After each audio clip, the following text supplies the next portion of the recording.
To nemám ráda. Na ten žebř, já tež ne. Na ten žebř jeden málo. Tam ty žebře by měly být 2 nebo 3 ze všech stran. Ta je malá Majka. No když to růbne na ně, tak to je dost velké. Tam by mělo být více těch žebřů. A delší do prdele. Hej, to bude na video, nemůžu, prostě dám to na Facebook.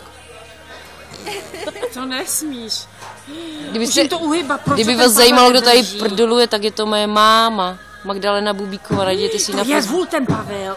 Proč Pavel? No protože to malo drží, on to nejistí. Klidu. To je málo jich tam. Klidu. To musí držet více ale lidí. Klidu. No v klidu. Tak jim to běž říct, to bude sranda. To je málo na ty provazy, to vždycky hodně lidí drží.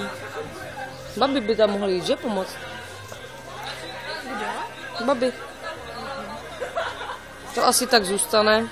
Tak je to hezké. A pomalu po kůzkách, jako kam spěchají. Na pivo.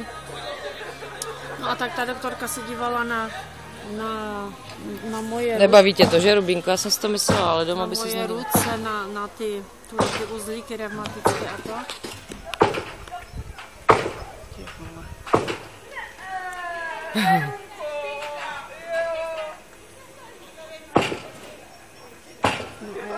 No a já jsem tam potom zavedla tu mamku a ta mamka a ta doktorka té mamce říká, no máte revma na těch prstech, ale nemáte to tak